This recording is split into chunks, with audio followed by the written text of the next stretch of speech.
Namaste, good morning, and welcome to the Vedanta Society of Greater Houston and our Sunday service. Om Yo Brahmanam Vidadhati Purvam Yo Vai Vedangscha Prahinoti Tasmai Tam Hadevam Atmabuddhi Prakasham Mumukshurvai Sharanamaham Prapadye. We who seek liberation take refuge in that infinite light that illuminates the hearts of all, who is the source of the Creator himself and the repository of the infinite knowledge, Veda. Om Shanti Shanti Shanti Harihi Om Tat Sat. Om peace, peace, peace be unto us all. So this morning, my topic is society and the environment, a Vedantic perspective. And so I want to speak about the society and the environment and then how they are related and how all of them are viewed from a Vedantic perspective. So all of us have, as we grow up, we have what can be called an intellectual awakening, whether one is intellectual or not. Everyone has a sort of mental or intellectual awakening where suddenly we begin to understand things, ideas in a way that we couldn't when we were children. Children understand many things, and children have their own inherent wisdom, which comes out in surprising ways, always delighting and surprising parents. The things that children come out with, even when they're little. But there is a time, a stage of development, when we begin to awaken to the world of ideas as ideas, not just sudden isolated insights into something or perceptions of something that the parents don't understand where did this come from, but an awakening to when we begin to deal with ideas as ideas. And so I still remember different points in my life when such things happened. I remember the time when I was to write a term paper for 8th grade English class. And we were studying in the 8th grade American literature. And when I came across early in the first semester, the Transcendentalists, Ralph Waldo Emerson and Henry David Thoreau and others, I just fell in love with their ideas, how they lived, etc. So I asked my father, who was an English professor, if he had some books on the Transcendentalists. So he said, yes, surely. So he went into his library, took out some books from his shelves, and handed them to me and said the Transcendentalists were very good and intelligent people, but they made one serious mistake. They thought that man was God, but actually man is a sinner. And so in that moment, I knew that I was a transcendentalist. And so it was one of those things that I didn't think about it. I didn't think, no, I don't agree that man is a sinner, that man is divine, and I've with arguments supporting it or anything. It was just one of those things that suddenly I understood in a flash that, oh, I'm a transcendentalist. I'm not a follower of the doctrine that man is a sinner by nature. More to the point of the topic, actually, is when I went to Sweden for my senior year of high school as an exchange student. I had time to read and study many things because school in Sweden was not like, and is not like, or was school in Europe is not like school here in America, where school is a very social affair where there are all kinds of clubs and activities. And once you go to school, there are all kinds of involvements with sports and clubs and music and science club and so many things. In Europe and certainly in Sweden at that time, you went to school and you just went to class and then you came home. School was just for study. And so I had lots of time for reading and exploring. And I remember going to the public library in Stockholm and picking up a book just at random. I'd just go through the shelves looking for anything that would catch my attention because I was interested in everything. I picked up a book on sociology. And growing up in the family of a college professor with college professors around the house, and knowing that there were a sociology professor living next door, I had heard of sociology, but I didn't know what it was. So I picked up this book and was fascinated with the idea that you could study human behavior from the standpoint of group behavior. I knew that psychology had studied the nature of the mind and how the mind acts and so forth. But the idea that you could study humans from their participation in groups and their group behavior, that was a novel idea for me. So that, of course, is pertinent to the idea of society, which is part of the topic today, the nature of society. And then the other part of the topic for today, environmentalism. Well, let me come back to society for a moment and say that society is something which has been deeply studied in the Hindu tradition since Vedic times, since the Vedic tradition. But with environmentalism, we find that it's something that's so much with us nowadays. Everyone is concerned, rightly so. Everyone is concerned about the environment. People think about the environment, and environmentalism is a big study in the universities, and even in lower education. Environmentalism plays a big part in the education of children. It's hard to imagine that environmentalism is a new study. Environmentalism is not an old study; it's a new study. It's something that just began in the late, as a real discipline in itself. It just started in the 20th century, and probably in the mid 20th century. Certainly, people studied the ideas of environmentalism somewhat before, but it was obscure. That was in the second half of the 20th century and continuing now, that environmentalism became not just a popular academic study, but something which is seen as essential.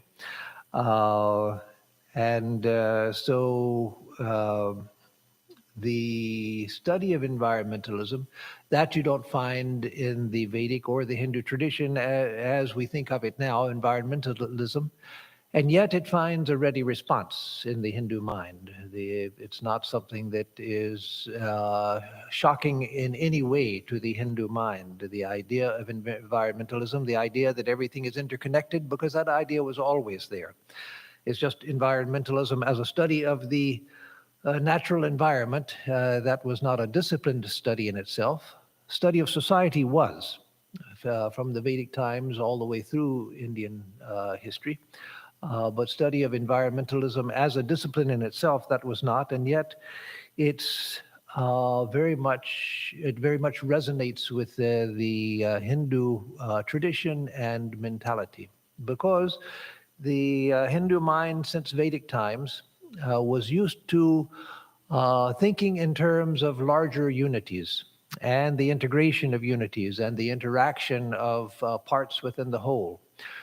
Whereas in the modern West, in particular, the modern scientific West, it wasn't always that way, but in the modern scientific West, the modern science as we know it, it began with analyzing the world, but taking it apart to figure out how it worked.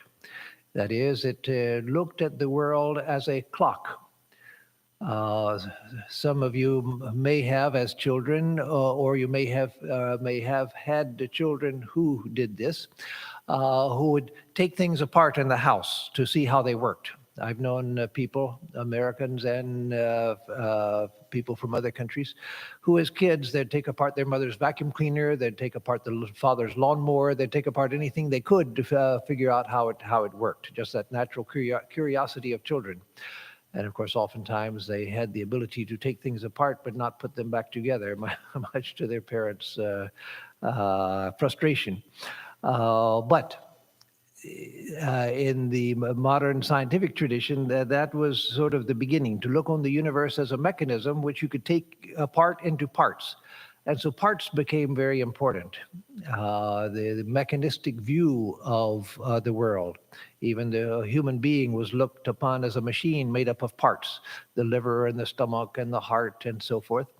Whereas the traditional view had been in India and elsewhere that the universe was more of an organism. And so,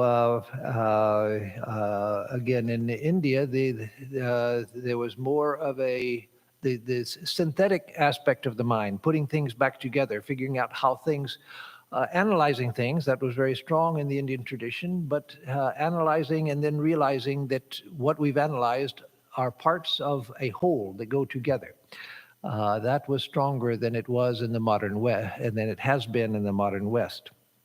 And so the study of environmentalism finds a natural resonance in the Hindu tradition.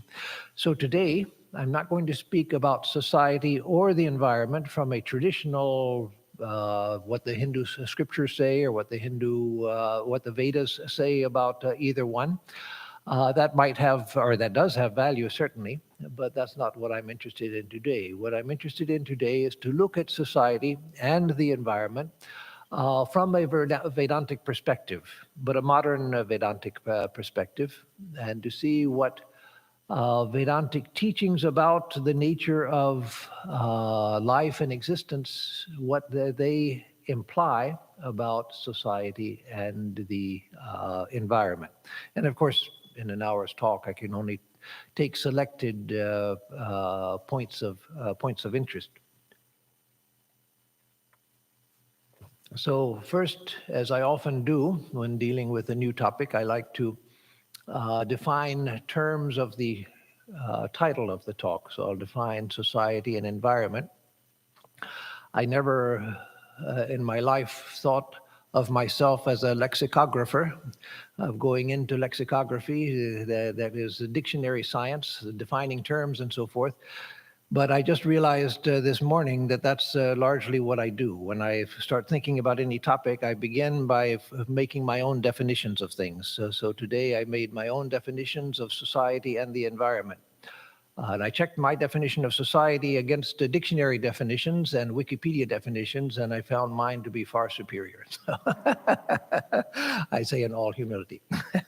So what is society? So the definition I came up with last night for society is, it's the intricate web of human relationships that allows for the formation of a hierarchy, and I'll come back and explain this, a hierarchy of cooperative as well as competitive groupings of individuals along the shared line, or along the lines of their shared interests, for the furtherance of the interests of the group as well as of the individuals themselves.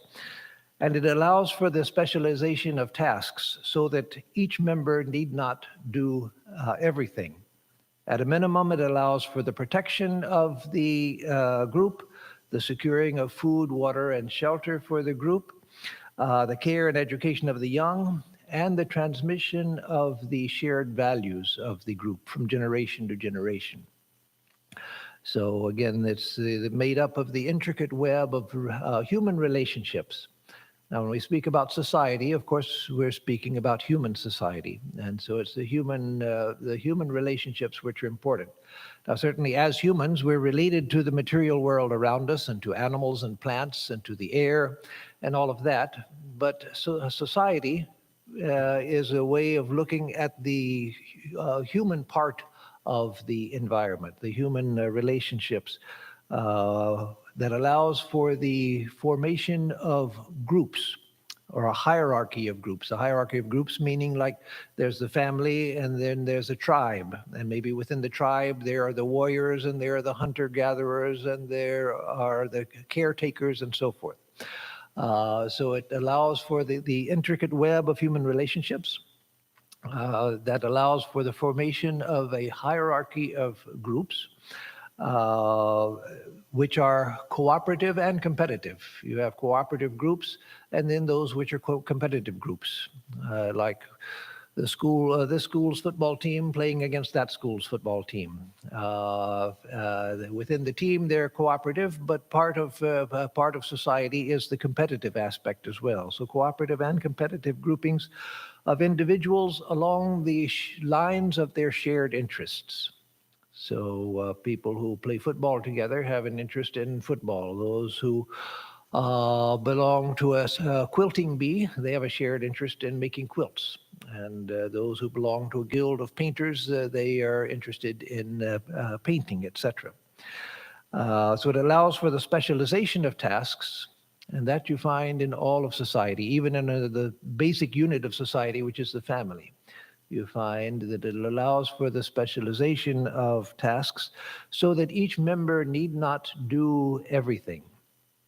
And at a minimum, society provides for the protection of its members and of itself as an organism.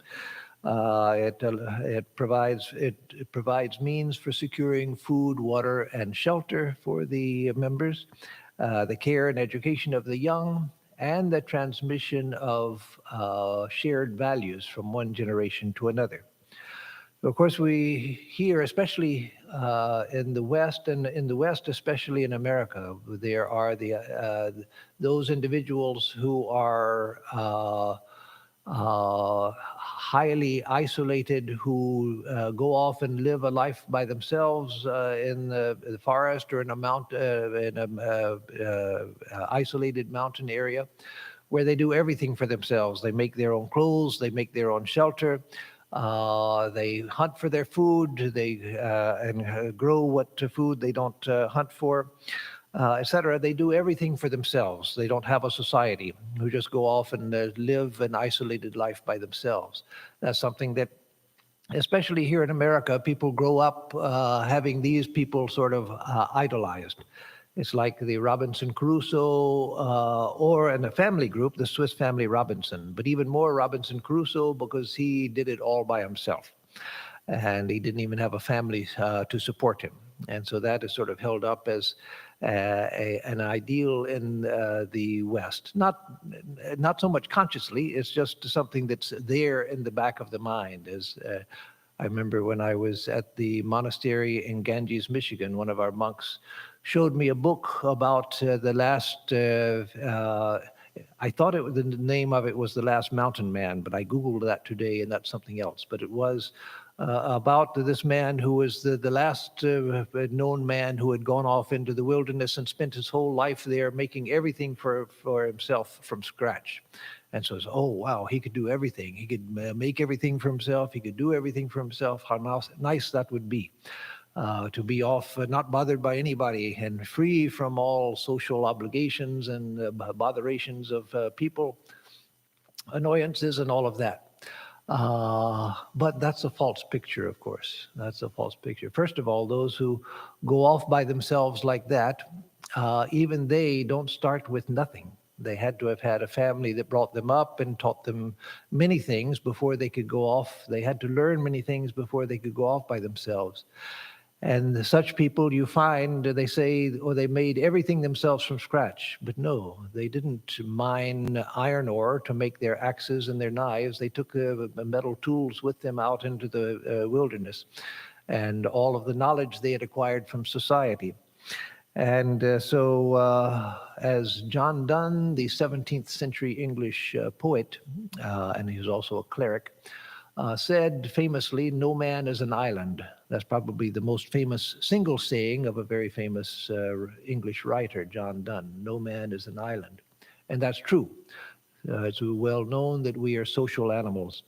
I think in America, that idolization of the person who's completely independent, who goes off and does everything on his own, is because America was a frontier country. When the Europeans first came here and pushed the native people aside, they were always first they left Europe to be left alone by their masters in Europe, or the church, or the king, or whoever was bothering them. They came here to be independent. And then some of them, once they were here, they found that, well, now the same things are happening here. People are starting to tell us what to do, so I'm going to go out to the frontier and push further out, get a bigger piece of land, live my own life in the way that I want to. And that happened until people got to the West Coast. And then they started filling in the middle of the country, which had not been much settled. And so there was this frontier mentality of getting away from the botherations of people. And that has led also in this country, especially much more than in Europe, to that spirit of not wanting the government to tell me what to do. I want to be independent. Nobody should tell me what to do. Don't mess with Texas. so, so that exaggerated idea of independence. But again, as we know, human beings, men and women, are social beings. Man is a social being. And that even, as I said, these mountain people or the people who go off and the ultimate do-it-yourselfer, they also had to start within society before they went out. In Christian monasticism, most of Christian monasticism, monastic life in Christian monasteries, is what's called cenobitic. That is, it's a community life where the monks or the nuns all live together in community. They share their life together. They share their life of prayer. They share their food, their meals together and everything. But there also is, from the beginning, the early centuries of Christianity, there is the Aeromedical life. That is, the hermit's life, where those who go off away from society and even away from the monastery many times and live by themselves in isolation, just praying to God. And so that was always presented as an ideal in Christian monastic life. But you find that many Christian writers, mystical writers and Christian monastic writers, said over the 2,000 years of Christian history that the solitary life is only for a very mature person. That, in fact, there was one saying, I forget who said it, but an early Christian author said that the solitary life will turn one either into a saint or a demon. That is, it'll for those who are ready for it, then their whole soul goes off to God. And of course, this is familiar in India also, where there were some who went off to live in caves in the Himalayas to spend their life in meditation and silence and isolation. And so for some who were mature enough, that was a wonderful life. But for many who were not mature enough, it led to madness. And so that's the meaning of the statement. It either leads to sainthood or to becoming a demon. And you find that writers like Thomas Merton, the famous Christian monk, Trappist monk of the 20th century, one of my early inspirations as far as monastic life goes, he wrote a lot about the dysfunctions he found in the Trappist monasteries of his time, because they took a vow of silence when they entered the monastery. Young men who were just entering as new monks, maybe just out of college or just out of high school or whatever, but young people would enter, and from the time they entered, they were not able to speak for the rest of their lives.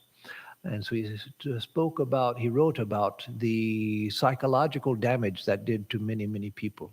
That there were a few who benefited, many people it damaged them. And so that's why Swami Brahmananda used to advise people that it's good to control speech, to have a control over speech, but don't take vows of silence. If you want to be quiet for one day a week or one day a month or something, that's okay, like fasting. But don't do more than that. They're taking a vow of silence, because again, we are social beings. The ego, that sense of me as an individual and the world as separate from me, the ego is that which makes that separation between me and the world around me, becomes a prison, or it is a prison. And it's through society, through sharing with others, that we learn to transcend the ego. We learn that it's through sharing with others, through learning from others, through the shared experience that we grow larger.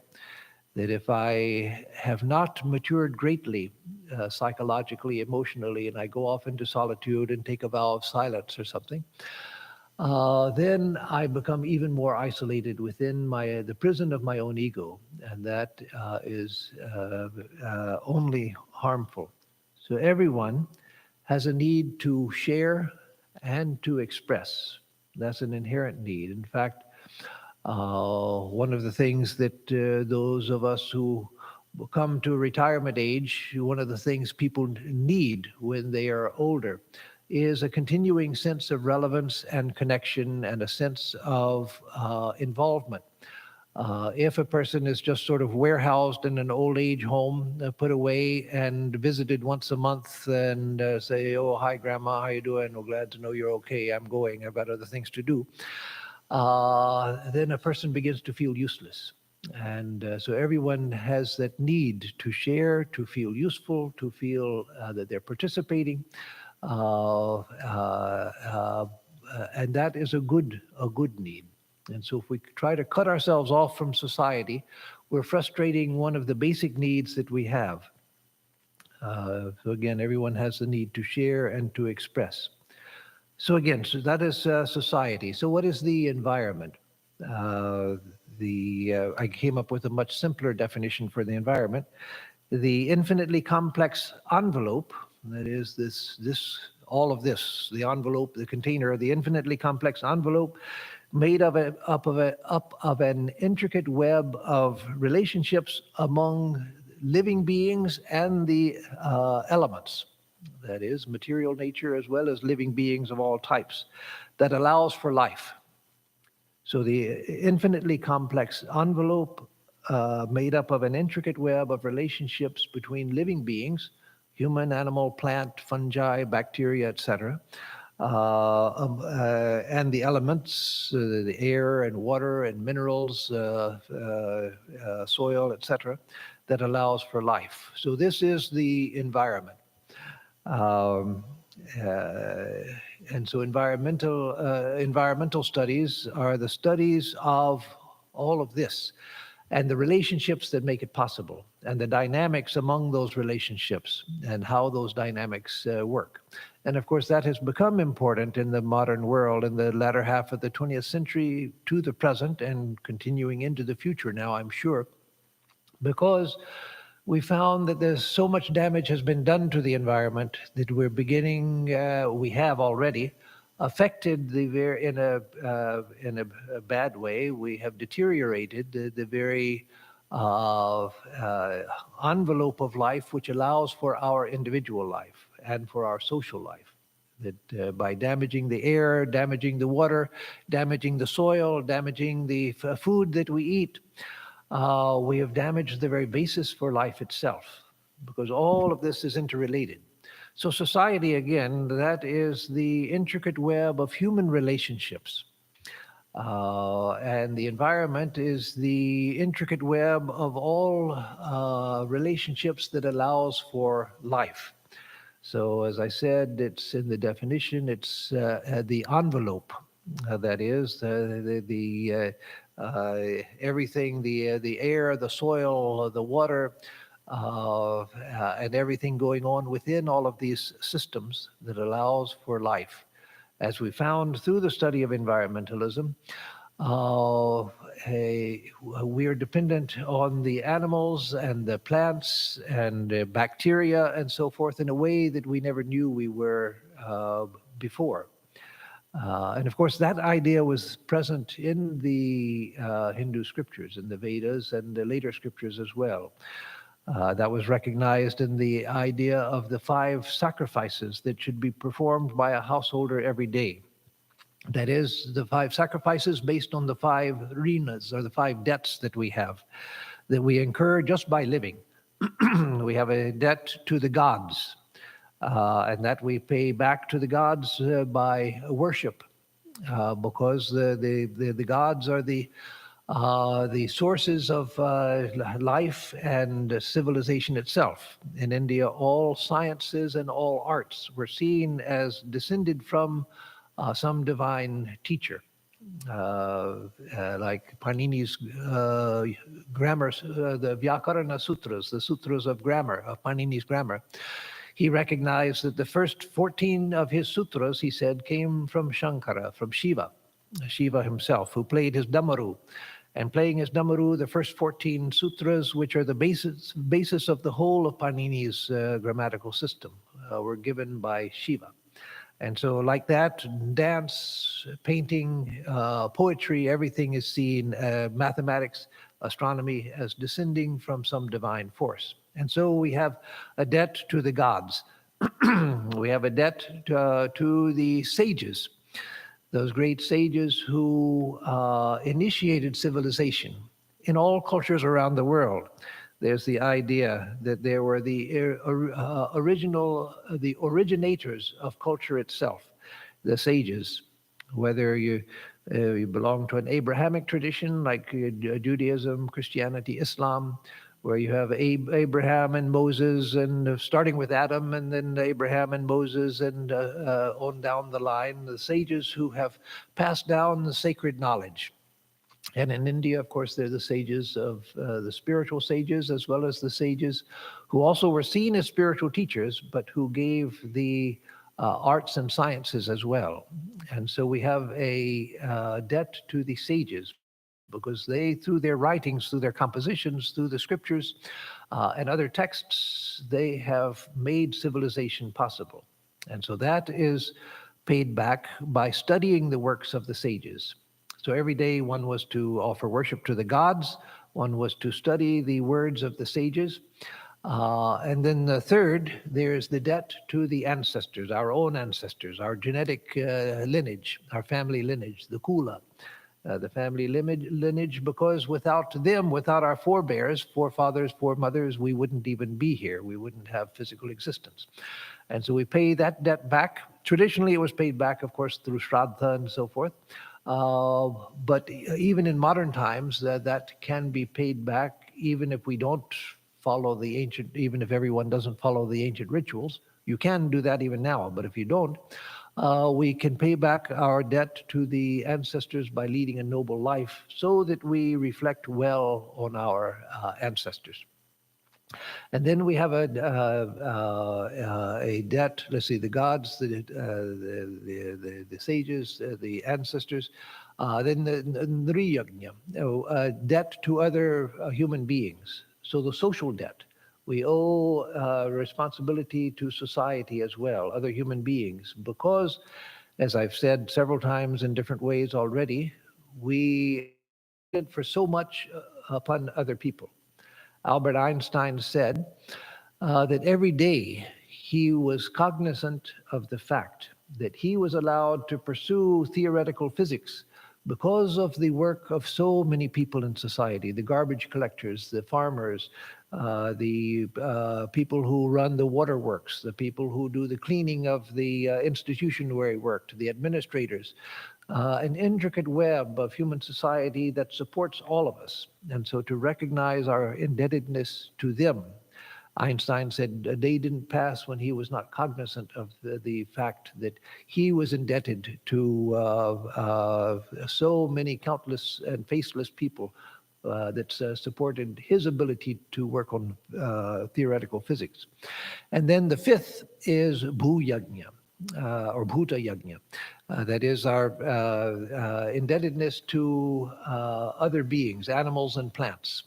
And so that, the indebtedness to human society was to be paid back by charity to others, being charitable towards others, feeding, etc. According to one's means, being charitable to others. That was to be done every single day. And then the fifth, the indebtedness to all beings, to animals and plant life, was to be repaid by caring for animals and plants, by feeding them, by caring for them, etc. And so these five yajnas, these five sacrifices, were considered to be the way that we paid back our debts to these five groupings of people. So it was recognized in this and other ways that the environment we live in and the society we live in are made up of this intricate web of relationships. And just by living, we incur a debt. And so, again, it was considered in the traditional Hindu scriptures that one didn't gain merit by by paying back these five debts. One gained demerit by not fulfilling them. That this was expected. If you owe someone money and you give the money back to them, then society doesn't come and praise you for paying back the money. No, that's what you have to do. If you don't do it, then you go to jail. And so that analogous to the idea of the scriptures, that these are debts that we have. We have to pay them back. If we don't pay them back, then we get discredit, not credit for paying back what we actually owe. And so in that way, again, it recognized the intricate web in which we live. So again, environmentalism is or environmental science is the study of this envelope of intricate relationships among living beings and the elements, which allows for the existence of life, and how even one species can't exist by itself. The presence of many countless different species is necessary. And one individual of a species can't exist by itself. When the species gets too few in number, then it begins to degenerate until it disappears. There have to be numerous examples of a species for genetic differentiation, and there have to be many different species because each one fills a niche within the larger whole. And so within the environment, there are concentric circles of environments.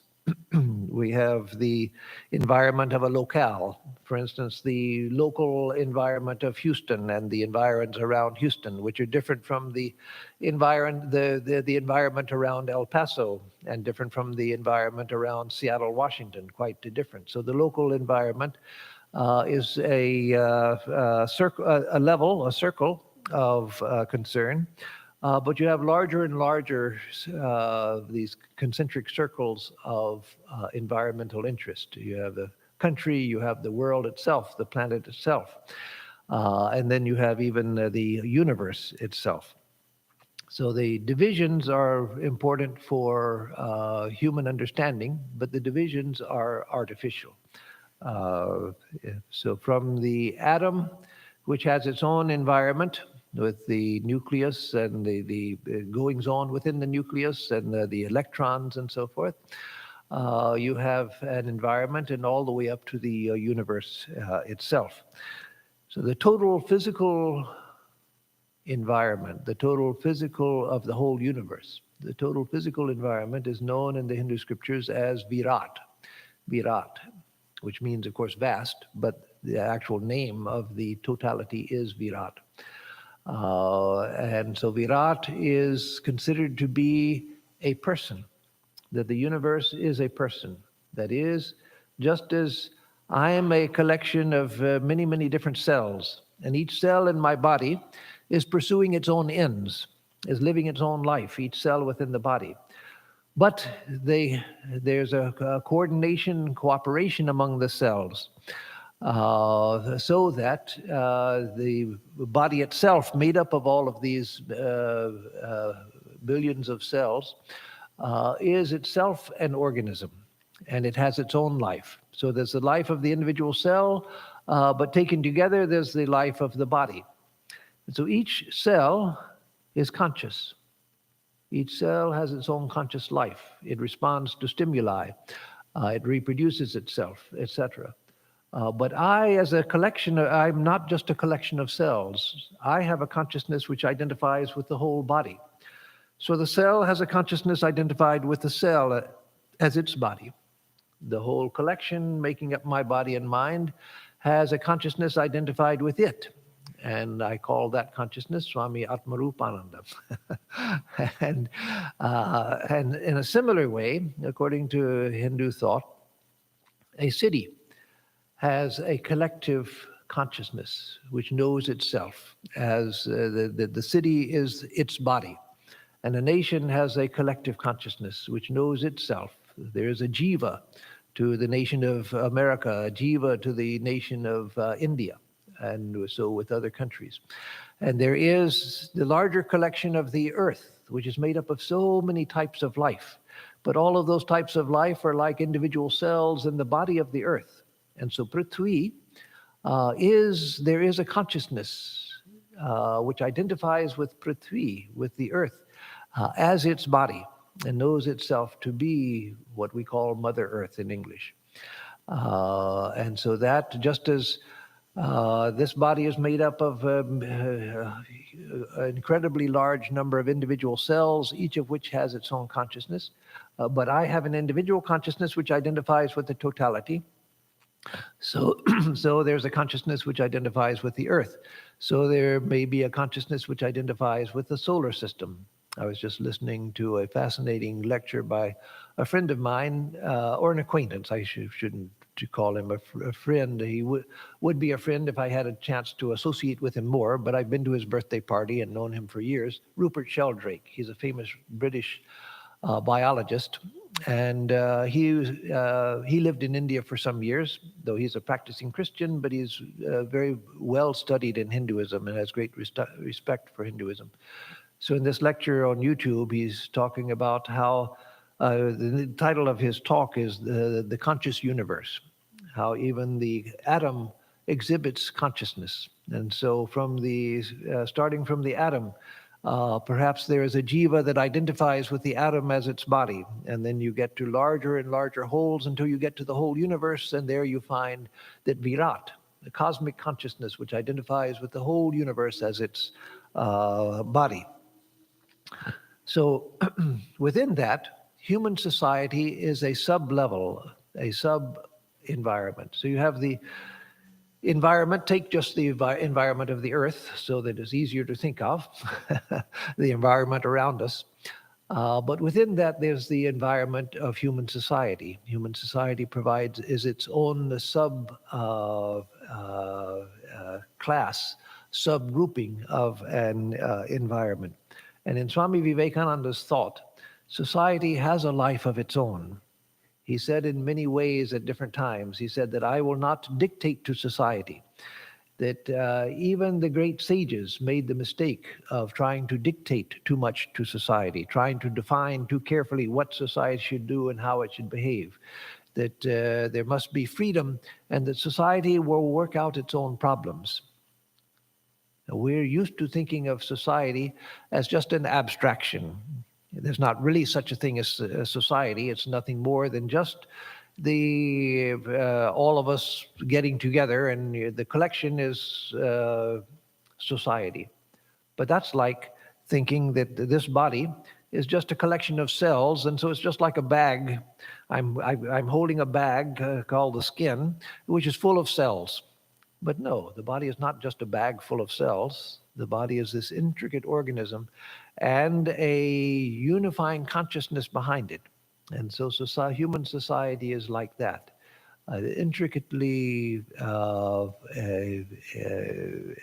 complex web of relationships and dynamisms within human society.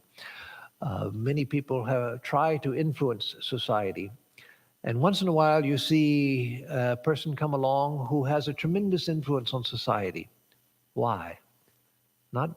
Sometimes it's because of the power of the person, like a Jesus or a Buddha or a Ramakrishna or a Vivekananda, a Shankaracharya. But at lesser times, it's because the person just seemed to be right for the time. It was not because of a tremendous spiritual power that they were born incarnated, but they were the person at the right place at the right time with the thing that was needed right then, and a door opened and things happened for them. So that also is why there are people who have tried so hard to influence society. They were good people, they were wise people, they did so much, and they couldn't do anything. That's because society itself is an organism with these huge dynamisms. And when the time is right and a person is going in the right direction, not because they know that, but just because it happens, then things happen and the person becomes a famous historical figure. They were the right person at the right place at the right time, and things happened. But again, it was dependent upon the universe itself or human society itself I should say, being ready for that which the person had to give. And so, as one of my teachers in India used to say, one of my spiritual teachers, Upaguru, used to say that in this world there are huge dynamic historical forces at work. And so to think that, well, I'm going to go out and I'm going to teach Swami Vivekananda's message and I'm going to conquer the world with Swami Vivekananda's message, although that's foolishness. Only a Vivekananda, a Ramakrishna, a Holy Mother, a Jesus, a Buddha, they can set in motion something at the very foundations of human society which goes on working for human good. But even they are born because they're born because of the relationship between them and the time. That's why Sri Krishna says, "Yada yada hi dharmasya glanir bhavati bharata abhyuthanam adharmasya taratmanam srijamyaham." That whenever in society there's the decline of dharma and the rise of adharma, then I body myself forth. And so, as Swamiji says in his lecture on Christ the Messenger, that from time to time in history we see a huge wave arise in society. And on the crest of the wave, you see the prophet, the great spiritual leader. In that context, he was speaking of Jesus, but it applies as much to the other great world teachers. So the teacher himself, herself, is an embodiment of that wave. But the wave is a dynamic, historical dynamic. So Sri Krishna says, I body myself forth at this time, meaning that there was a dynamic within history itself, which brought the birth of Sri Krishna, which brought the birth of Sri Ram, which brought the birth of other great teachers. So before I conclude, let me step back for a moment and look at consciousness itself, and then we'll conclude, bring society, environment, and consciousness together. Because, as I've said many times, and I will continue to say many times, because it's essential to understanding Vedanta, that in the Hindu tradition, consciousness is seen as reality in itself. Consciousness is a reality in itself. In the West and in Buddhist thought and in modern scientific thought, in Western philosophical thought, theological thought, modern scientific thought, Buddhist thought from India, and all of those realms of thought, and the general thought around the world is that consciousness is conscious thinking, conscious processing, that I'm thinking and I'm aware that I'm thinking. I'm looking at the parking lot through the door and I'm aware that I'm seeing the parking lot. I'm talking and I'm aware of the fact that I'm talking. So that's consciousness. But no, that's not consciousness. That is consciousness reflecting on objects. It's because consciousness is illuminating my mind that my thoughts are conscious. Otherwise, my thoughts are unconscious happenings. There's the unconscious mind, which is many things happening in the unconscious mind all of the time, and we're not aware of it. Why? Because the light of consciousness is not shining there. My conscious mind is that part of the mind that's illuminated by consciousness. If I'm concentrated on a task and a clock is ticking near me, I don't hear the ticking. But then I relax and start paying attention to my environment, and then I hear the clock ticking. The ticking sound was falling on the ear. The ear was sending its message along the nerve to the brain, the hearing center in the brain. But it didn't register. Why? Because it wasn't illuminated by consciousness. But as soon as I relax and pay attention to other things, it's illuminated by consciousness, and I hear the ticking, which was there all the time, but I forgot about it because it wasn't illuminated by consciousness. So consciousness is the light which illuminates experience. It's not the experience itself. It's the light which illuminates. It's that which says, I know. I am and I know that I am. It's not the processes that we're conscious of. So just as the light shining from the lamp, it illuminates the room, makes the objects, excuse me, makes the objects of the room known, but itself is not the objects. It just illuminates the objects. And so with consciousness. So that consciousness identifies with different systems, different bodies, so to say, which are systems. This is a system. And there's a consciousness which identifies with this. It individualizes and identifies with this. That is the jiva, the individual soul. There's a consciousness which identifies with a particular rat, a consciousness which identifies with a particular dog and knows, I am this dog, I am this rat, I am this cat, I am this bacterium. And there is a consciousness, as I said, which identifies with the totality of a city, a living system, which has a tendency to perpetuate itself. Think of the infinite complexity just of one city like Houston, such a vast city, the infinite complexity. There's no person who knows everything about the goings on in history in Houston. I've often thought, how is it that everything just tends to keep functioning? How is it that it continues to work as a functioning system when it's so infinitely complex? The mayor doesn't know everything that's going on. He doesn't know that you're sitting here and I'm sitting here speaking. The mayor just sort of oversees a few big things that come to his attention. Most of what's going on in the city, he has no idea of. Most of the city, no policeman knows about. There's no one who knows everything in a city, and yet it has a life of its own and it perpetuates itself. So there's a consciousness which identifies with this as its body, that individualized consciousness.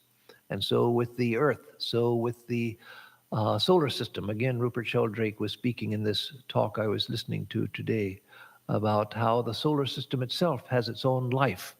How the sun, he refers to the Gayatri mantra, and how the sun is addressed as a living being, and how the sun is a living being. And he gives scientific reasons for thinking that there is consciousness within the sun, that the sun perceives and knows as we do. And not with a nervous system like ours, but electromagnetically as our brain operates. And so consciousness is a reality in itself, but it manifests in individualized forms in all of these jivas, all of these individual souls. And within each jiva, or with the body of each jiva, there are subgroupings, again, like the cells of my body. And if Rupert Sheldrake is correct, and he may well be, certainly it's not contradicted by anything in Vedanta, and even the atom is conscious, then the cell is not the smallest, most individualized form of conscious life within me. That the cell itself is made up of molecules which are made up of atoms. So there are, again, these concentric circles. But from the standpoint of consciousness, there is a unity. And so what are the implications of all of this? From a Vedantic standpoint, matter itself is a misreading of consciousness, that everything is consciousness. As I've explained, one way of looking is that consciousness illuminates matter, it illuminates the mind, it illuminates the objects of the senses. But a higher way of looking at it, which is taught in the non-dualistic Vedanta, is that everything is a manifestation of consciousness itself. Everything that I perceive, that matter itself is just a wave within consciousness. Thoughts are just waves within the ocean of consciousness. Everything that I perceive, every object is just a wave within consciousness. And so if we learn to see these unities and then higher unities until you get to the unity of consciousness, and we begin to focus on that, then we begin to feel a connection with everything. So these levels of consciousness are important, just as I take my body as important. That's why I feed it every day and bathe it every day, clothe it every day, because to perpetuate individual life. But so all of these other levels of life are important as well. But all of these levels of life, from the atomic up to the universal, are manifestations of the non-dual reality of consciousness. And we can begin to feel that non-duality of consciousness even now. We don't have to be realized souls. That's the goal, where we want to perceive that fully and become immersed in that. But even now, in our state of ignorance, spiritual ignorance, we can begin to feel that. If we're just quiet, we can begin to feel the continuity of the ocean of being, isness. Brahman is Satchidananda, and being is isness, the fact that something is. And we can even now, we can sit still and just feel the isness of everything around us, the isness of this body, the isness of my thoughts, the isness of the world around me, the isness of everything. And when I focus on that isness, I begin to feel a unity pervading everything, the unity of isness. Everything is a particular wave of isness, existence, of being. But existence itself is above the manifestations of isness, and I can begin to feel just the ocean of isness. As I've said on other occasions, rarely, but occasionally, you can't feel a sense of pervasive unity without feeling that it is spiritual. To use Western terminology, you can't feel that sense of unity without pervasive unity without feeling that it's something deeply holy. That it's something deeply spiritual. And so we can feel that sense of isness just by sitting quietly and trying to feel it. It's a perception we have even now, but we ignore it. Or we can feel the fact that everything that I see it within my consciousness. I'm conscious. Whatever I perceive within my consciousness. My normal way, common sense way of thinking is I'm seated here, and my consciousness is inside the body, and I'm conscious of things out there. No, that's a foolish way of thinking. It may be common sense, but much of common sense is based on nonsense. And so that is a good example of it. That I see the cars out there in the parking lot where? I see them within my consciousness. I see this body itself is floating within my consciousness. Consciousness, none of us experience consciousness as inside the body. We think that because we think I'm behind the senses and I'm looking through the eyes and hearing through the ears, and all of that is separate from me. But that's our primordial ignorance speaking, that I'm separate from everything and everything is outside of me, and I'm just this envelope of skin. But no, everything that I perceive, I'm perceiving within my awareness, within the light of awareness. If I focus on the awareness, I see that the whole universe is floating within my awareness. That too, I begin to feel a unity pervading everything. My whole field of perception is a unity. I see diversity because there's the field of unity in which all of this diversity is contained. And I am that field of unity. Each one of us is that field of unity. And so we have ways even now of directly perceiving or intuiting, not perceiving in full flash of illumination, samadhi, but of intuiting the unitary nature of existence. And so human society is one level of identity within that unity of consciousness. The environment is a level within that consciousness. So what are the implications? And I'll conclude with the implications of this, because that's what all of this is aiming towards. So as I said, when we feel a sense of pervasive unity, we can't not feel it as anything other than, we can't not feel it as spiritual as holy. We will feel it as spiritual and holy because it is. It's only when the mind is calm and quiet that we can begin to intuit that sense of unity pervading everything. And when we feel that, we feel uplifted. We can feel that unity now. And as we do, we begin to feel connected to all beings. So when we're operating at the social level, then we feel a sense of connection with all people. We feel a sense of connection with others. Yes, it doesn't mean that at the social level we suddenly like everybody. No, but it means that liking and disliking no longer have the same significance to us. It's not a question of, well, I like this person and I don't like that person, or I like this kind of person and I don't like that kind of person, and so forth. No, we begin to see that what's more important is the unity which is connecting all. So likes and dislikes become less important. They don't go immediately, but they begin to become less important. And eventually, yes, they become quite insignificant.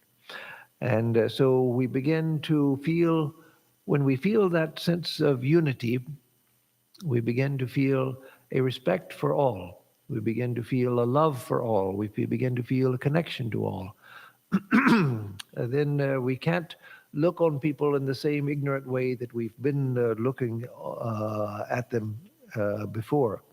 And so we feel a respect for all. We begin to, when we look at the environment, the natural environment, the larger whole, larger than the social whole, we begin to feel connected to everything, not just to people, but to everything. And again, we begin to feel that respect towards everything. When we do something, we do it respectfully. When we put something down, we put it down respectfully. When we grab something, we grab it respectfully. We begin to feel a sense of respect towards everything.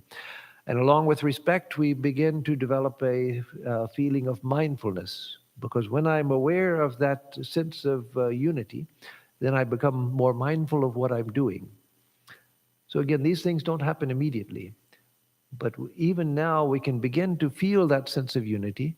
And the more we try to feel that, the more we try to immerse ourselves in that, the more we stop every now and then and just try to feel that pervasive sense of unity, the more these things come, the sense of respect or even worship towards everything, the sense of mindful action, paying attention to what I'm doing. And we begin to work with things and with people rather than competing with them, working against them. Cooperation becomes more important than competing with everyone, trying to surpass everybody. To cure and in conclusion, let me just say that to cure the ills of the environment and of society, it's not enough just to make minor adjustments like recycling and so forth. That's good. Recycling is good. Doing other things like that is very good. But that's not enough. What has gotten us to this point of crisis in the world, where society seems to be in trouble, the environment certainly is in trouble, and actually society is certainly in trouble. It's not seems to be. Society is in trouble. The environment is in trouble because of the way that we look at the world, at people, and at ourselves. And so by fostering this sense that there is this sacred unity pervading all, and I am one with that unity, but everyone else and everything else also is one with that unity.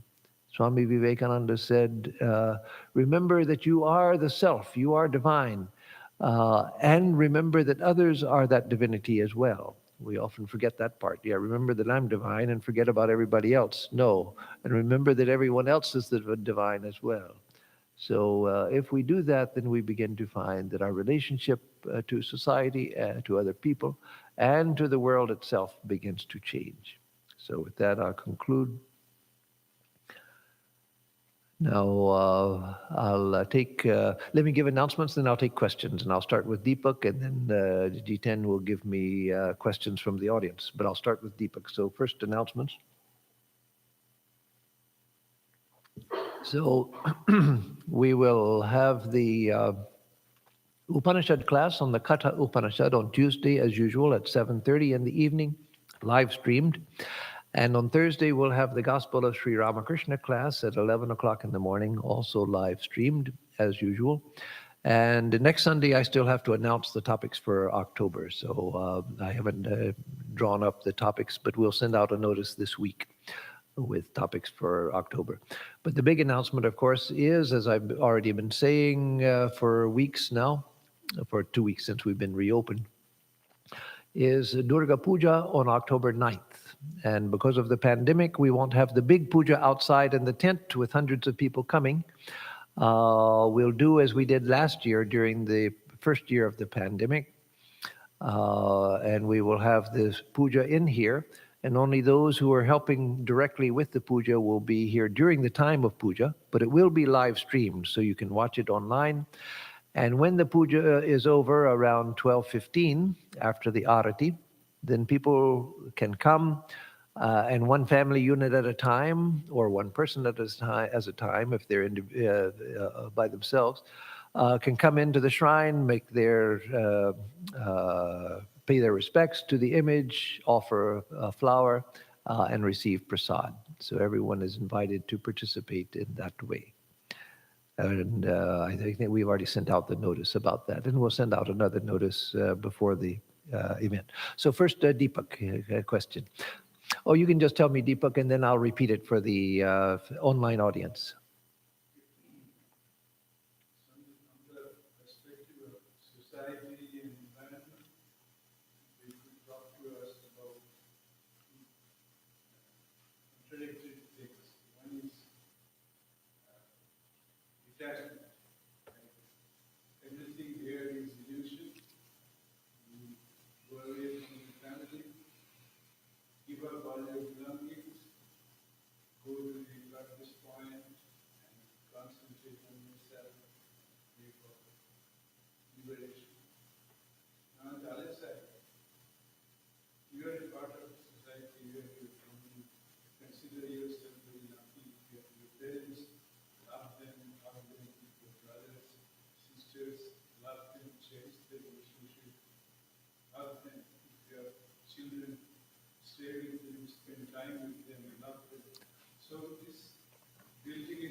Yes. Yes, that's a good question. So the question is, from the standpoint of the environment and society, both, how to reconcile this apparent contradiction between the advice of Vedanta and other spiritual traditions, but it's especially strong in Vedanta, the advice of being detached, of going away, renouncing, focusing only on God and so forth, and forgetting everything else. And on the other hand, the advice that we have to care for each other, we have to be loving towards others, we have to take care of our families, we have to love our families, take care of them, to take care of the elders, take care of children, pay attention to the well-being of all. With love and with fellow feeling. So the distinction between detachment on one side and love and caring on the other side. So that's a very good question, and that's a balance that will be different depending on the person's station in life, their position in life.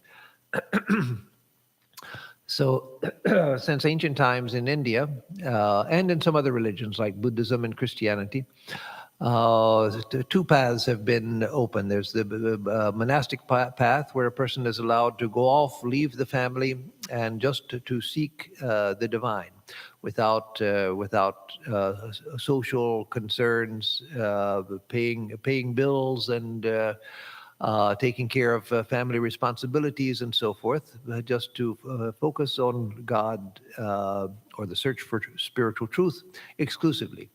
And on the other side, those who live in the world and who take care of family, take care of society, who part of whose spiritual life is the fulfilling of responsibilities to the world. And so these are sort of the two extremes that are presented in those traditions which allow for monastic life. The monastic life and the life in the world.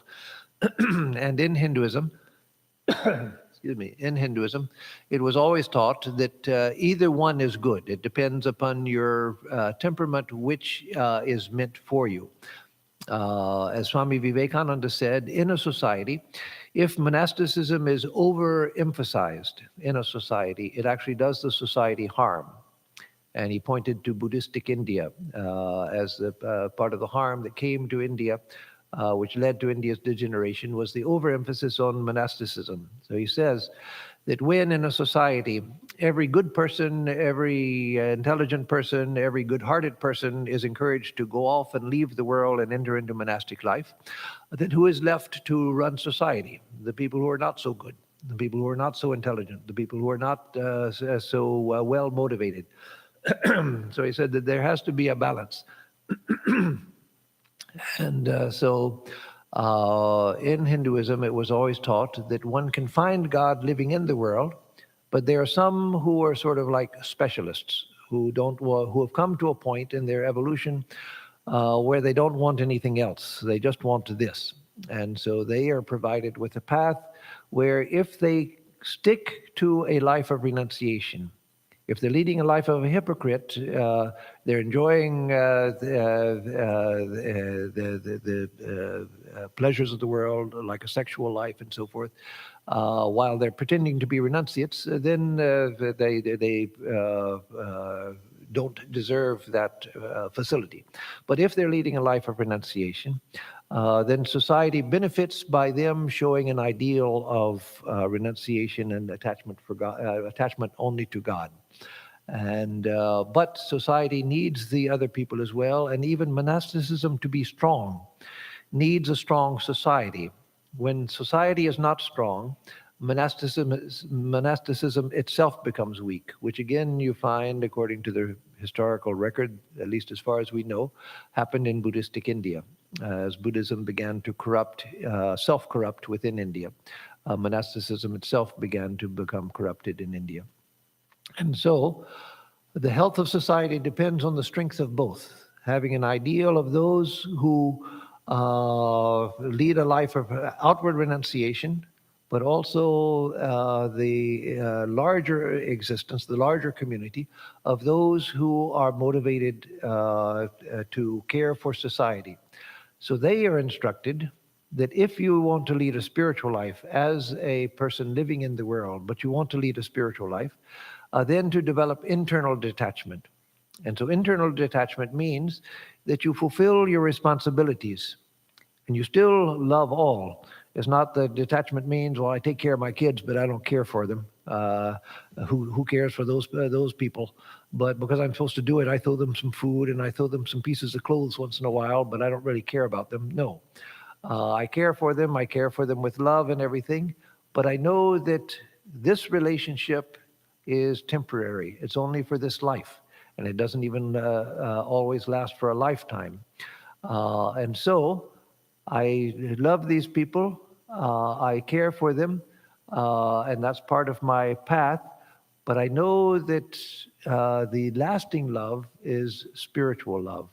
And so that I cultivate at the same time.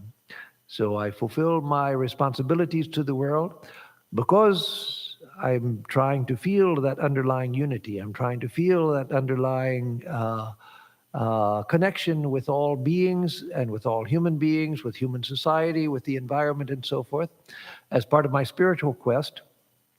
And so as I love my own children, a natural response of any good-hearted person, as I love my own children, my own parents, my own siblings and so forth, my husband or wife, let me extend that love to others.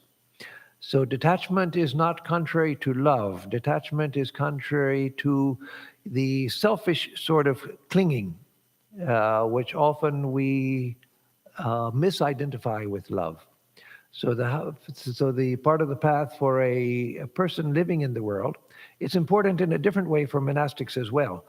But speaking from the standpoint of one living in the world, one of the things we have to begin to see and to feel and to work with and to practice is finding a difference between love and attachment. And so finding a way to love with detachment, that is not sticking my selfish hook into everything that I love, and which makes me want everything that I love and everyone that I love to behave as I want them to. But to love them just because that's my nature. And so for the monastic or for the householder, detachment is essential. It's practiced in different ways. And the proper functioning of society depends on the health of both. If one or the other becomes unhealthy, then it affects the other side as well.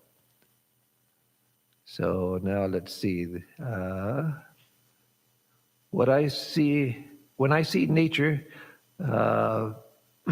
shows about people helping animals, excuse me, I find it troublesome, especially with regard to researching their secret lives. I want to say, just leave them alone.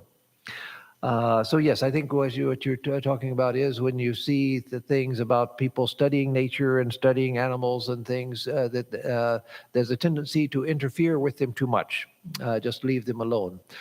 Well, that depends. I certainly agree that much study of animals and such things is interfering with them.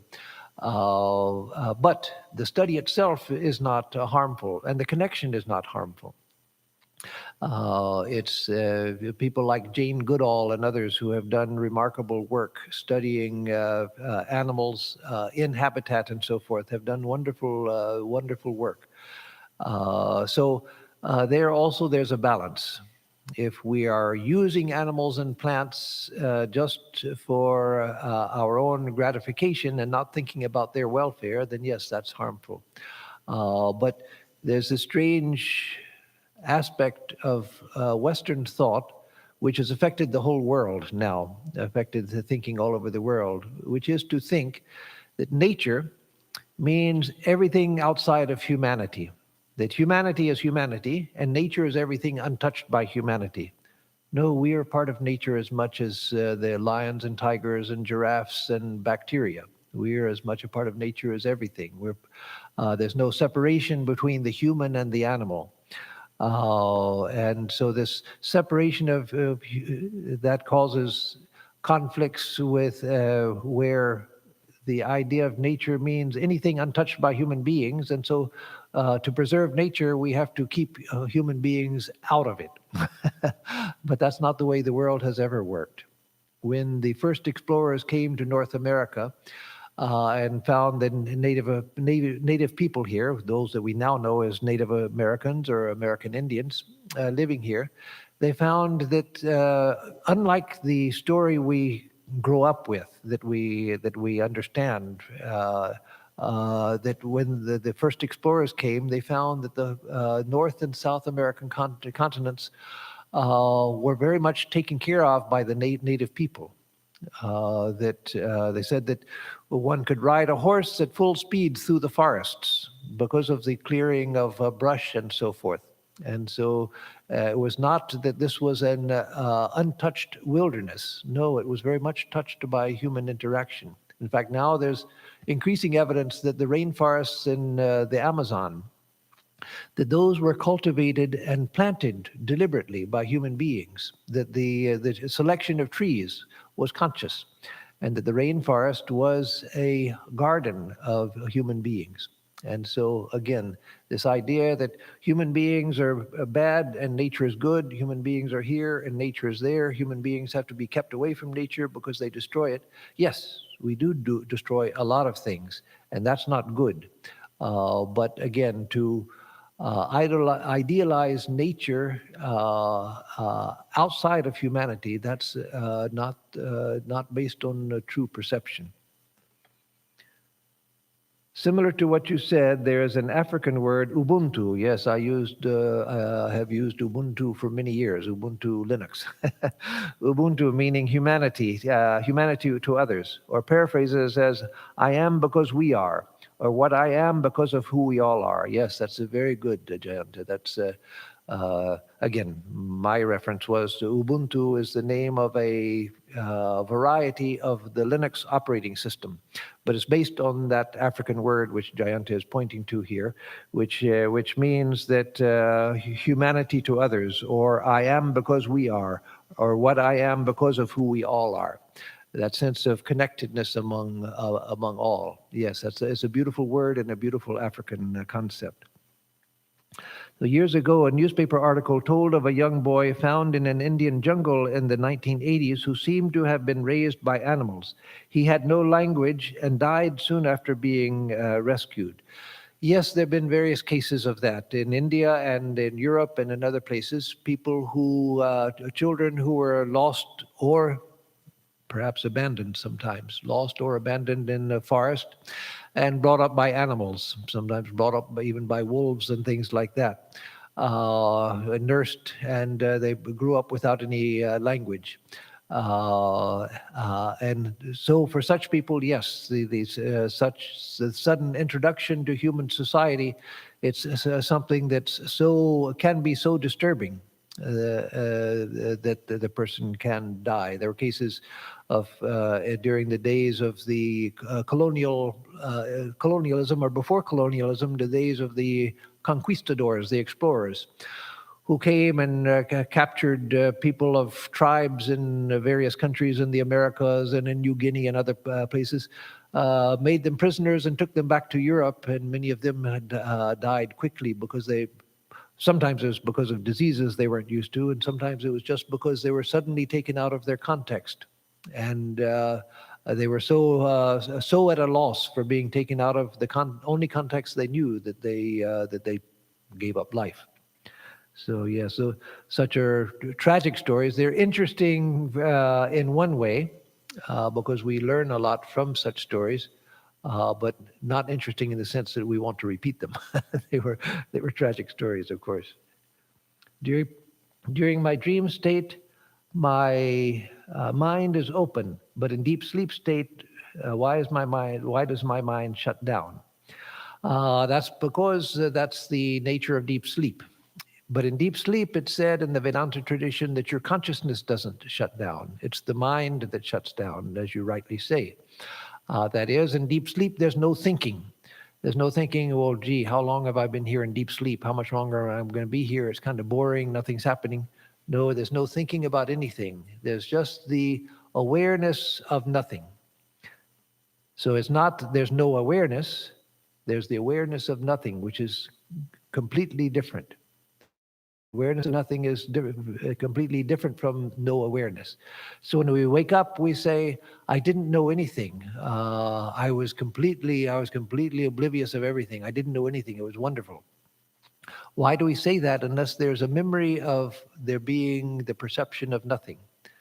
We remember there being the perception of nothing, which allows us to say, "I didn't know anything. Gosh, I was just completely zonked out. It was wonderful."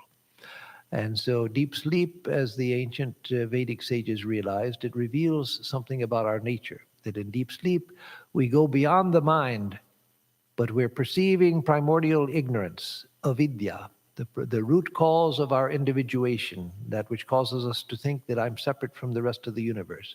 I'm only aware of that cloud of ignorance, the cloud of not knowing anything, but I know that I don't know anything.